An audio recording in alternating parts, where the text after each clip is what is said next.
ny tenin'andriamanitra solika vitaiza.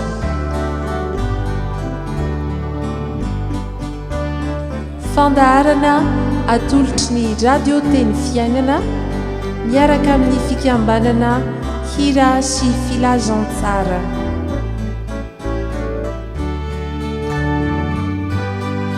Fitarian-kevitra ho amin'ny fandiniana ny soratra masina isan'andro. Fa tsy menatra ny filazantsara ao fa herin'Andriamanitra ho famonjena izay rehetra mino izany. Ny tenin'Andriamanitra solika vitaiza.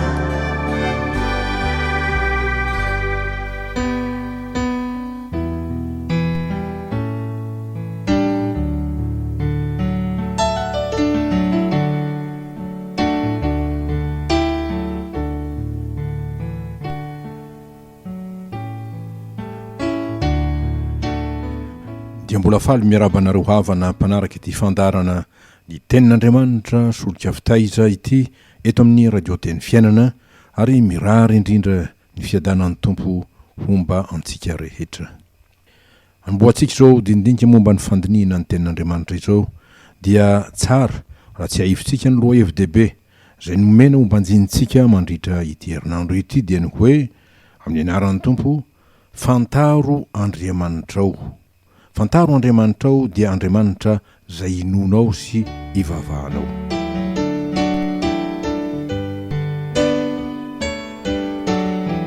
Toy izao ny firindrany votoatikevitra momba izany. Nataon'Andriamanitra hiaina ao amin'ny fiarahamonina isika olombelona.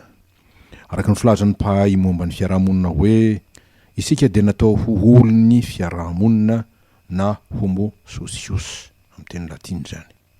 Koa izany dia tahaka n'Andriamanitra izay naneho ny ohatra mazavatra amin'ny voalohany ny amin'ny tsy mahirery azy.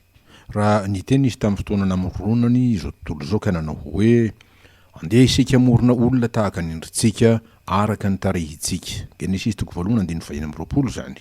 Fa tsy hoe andeha aho amorona olona tahaka ny endriko araka ny tarehiko izay midona toa hafahafa ihany amin'ny sofintsika ny mandre zany dia amintsika izay malala ny soratra masina.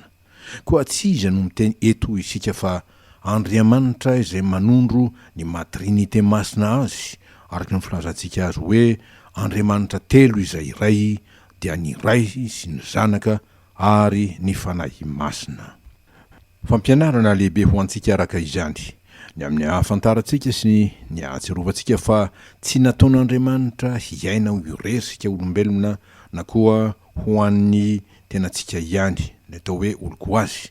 Dia toy ny tenena ny fezainy amin'ny Adama manao hoe tsy tsara raha irery raha lehilahy dia anaovako vady sahaza azy izy, amin'ny Genesis 2:20 zany.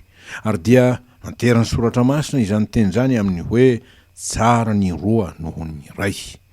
Pitoroteny 4:7. Ary dia avy amin'izany no ilantsika ary tokony ikatsantsika ny fiarahamonina izay tonga lafatra sy azo antoka indrindra ho amin'ny maha olona antsika.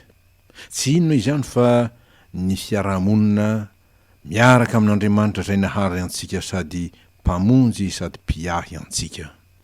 Ary izany no ananterana amintsika fa tsy hoe tsy mety tsy akory ny mino ny fisisin'Andriamanitra sanatria izany, saingy tsy ampy izany.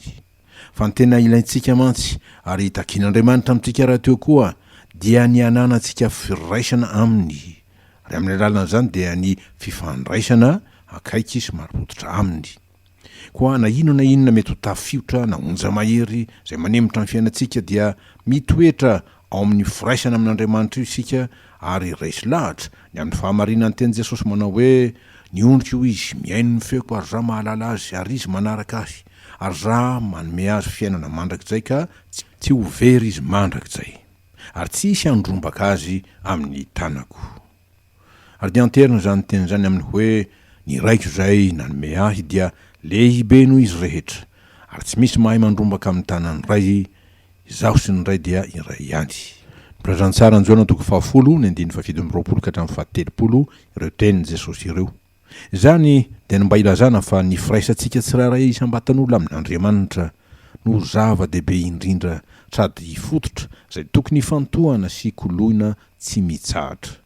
Ary dia hamarin'ny teny Jesosy indrindra izany manao hoe izaho no voaloboka ho izy, ianareo no sampany, izay miray amiko ary izaho aminy dia mamoa be izy, fa raha misaraka amiko kosa ianareo dia tsy mahay manao na inona araka ny filazany tsara nosoratan'i Jaona 5:20 ny andininy 5.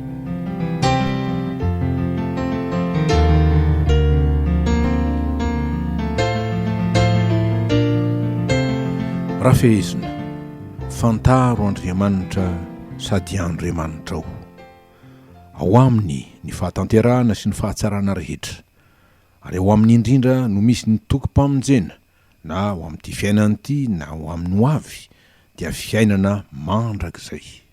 Hoy Jesosy, ary zao ny fiainana mandrakizay dia ny mahafantatra anao izay Andriamanitra tokana sady marina sy Jesosy Kristy izay efa nirahinao.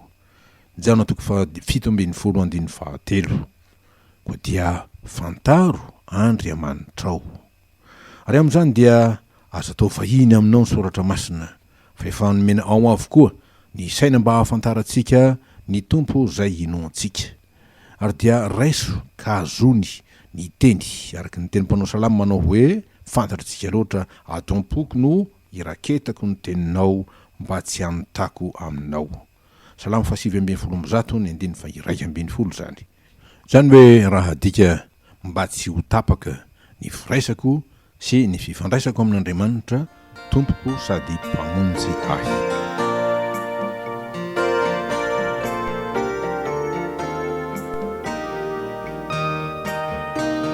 Miainga avy amin'izany fototra lehibe ny firaisana amin'Andriamanitra zany, izay iorena ny finoantsika sy ny fahalavarany fiainam-panahintsika dia omeny tompo atsika amin'ity andro zoma 3 Oktobra ity. Ny loha hevitra manokana manao hoe fantaro Andriamanitra miahy ny olony. Fantaro Andriamanitra miahy ny olony. Dia araka ny teny Jesosy manao hoe fa Andriamanitra tsy hany miarary ny olom-bo afidiny va izay mitaraina amin'ny andro manalina. Liko 7:20 ny andiny 7:1. Tena nataon'i Jesosy ny amin'ilay vehivavy mpitondra tena naherina nangataka izany.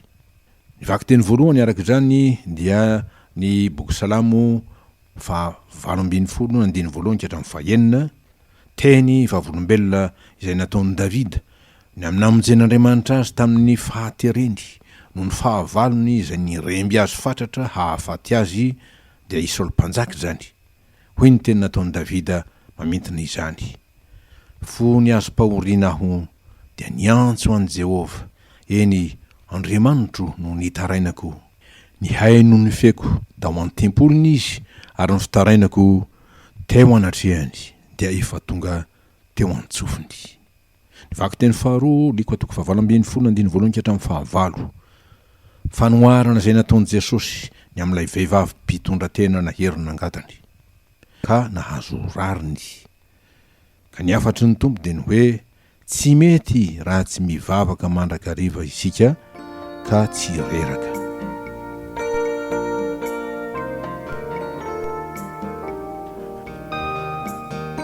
Araka izany, ary raha raisitsika amin'ny ankapobeny fiainantsika olombelona izay voalaza, ny tany dia tsy ilaozam-pahoriana, fa izay manam-pinoana kosa no voavonjy. Ny fahoriana dia satria misy ny fahasairanana, misy ny fahaterena, misy ny ady, misy ny fitsapahatoetra samihafa, henika ny tsy fahamarinana sy ny faharatsiana izay vokatry ny mahampanota ny olona, kanefa toky kosa ny meny tompo ary asetriny zany dia amin'izay rehetra miandrandra sy mitalao ny famonjeny, araka ny teny manao hoe Jehova hiady ho anareo fa ianareo kosa hangina. Exode 4:20 teny natao Mosesy ho fampahirezana ny Israely tsy hiemotra avy tany Egipta. Fa mitaraina tokoa ny maro ankehitriny satria andro mahory zao mandro zao, araka ny tenin'ny Paoly apôstôly amin'ny Timoty ao amin'ny Timoty 2:3 zany. Kanefa na dia mahory azy zany dia tsy tapidalaka le tsy akory na avelan'Andriamanitra angahy izy izay miandry azy sy matoky azy. Fa iteny izy tahaka ny mpanao salamy hanao hoe tao amin'ny lalina no ny antsoko anao Jehova ho. Ary rehefa nanafaka azy ny tompo dia mizary izy manao hoe manantenany Jehova ry Israely fa eo amin'ny Jehova no misy famondram-po sy fanavotana be. Salamo 7:1-7 zany. Fa ny tompo miaino sy mamalo ny vavaka tao aminy, fa ny tanan'i Jehova tsy fohy fa mahavonjy, ary ny sofiny tsy lalo dalovana fa mahare.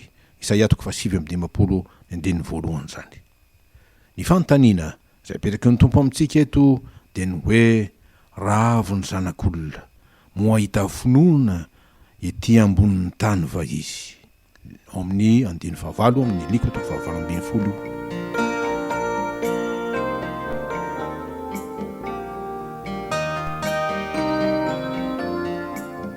Inona moa ny finoana? Dia ny mandray ny teny izay lazain'Andriamanitra sy manao arak'izany. Ahoana hoy Jesosy? Raha mangataka zavatra amiko amin'ny anarako ianareo dia hataoko izany. Jaona 4:20. Antoka lehibe tokoa izany ry havana. Dia antoka ny amin'ny anaran'i Jesosy Tompo, satria efa nomena azy ny fahefana rehetra amin'ny zavatra rehetra any an-danitra sy ety an-tany. Dia araka ny teny manao hoe ny zavatra rehetra natolotry ny raiko azy. Mateo 2:20-17 zany. Koa dia izay manaiky an' Jesosy ho tompony no ekeny koa ny hataka izay ataony, ary tsy atoto-botanana ny vavaka izay entiny eo aminy. Iry rahateo dia tia mizara izay iananany. Ahoana hoy Paoly apôstôly? Fa fantatrareo ny fahasoavan'i Jesosy Kristy tompontsika, fa na dia nanan-karena aza izy dia tonga malahelo nohony aminareo mba hampanan-karena anareo ny alahelony. Korintianina 2:5-7.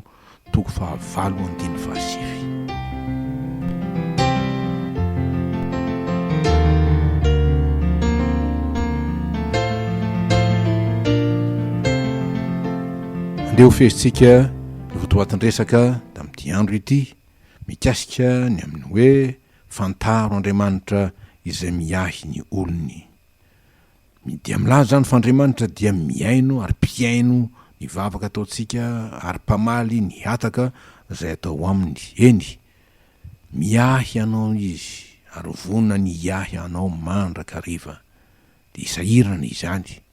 Fa izy dia manaiky ny iray antoka amin'ny olony tokoa.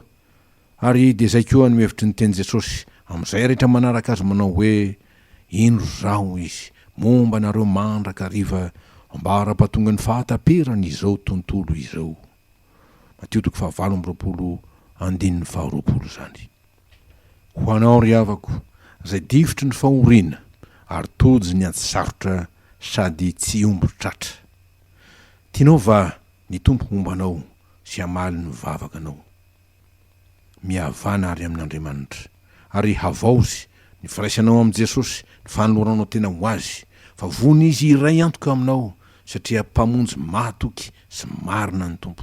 Araka ny Apokalipsy 7:20-20. Zany hoe tsy mivadika na mandiso fanantenana. Raiso ny teniny arakatoavy izay lazainy, fa toky sy antoka lehibe no omena antsika manao hoe raha miray amiko ianareo ka mitoetra ao anatinareo ny teniko dia angatao izay tianareo na inona fa ho tonga aminareo izany.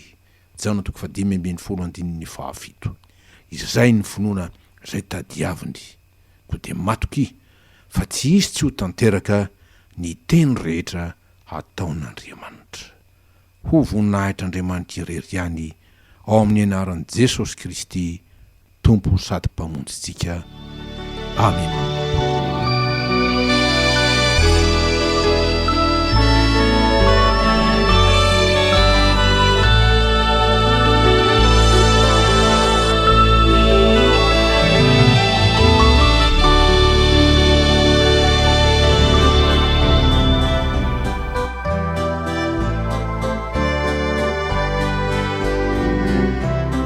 Ny tenin'Andriamanitra solika fitaizana. Fandaharana atolotry ny radio teny fiainana miaraka amin'ny fikambanana hira sy filazantsara.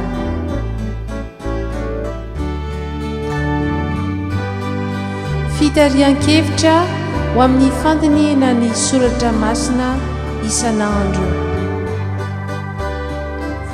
fa tsy menatra ny filazantsara aho fa herin'andriamanitra ho famonjena izay rehetra mino izany. Ny tenin'Andriamanitra solika fitaiza.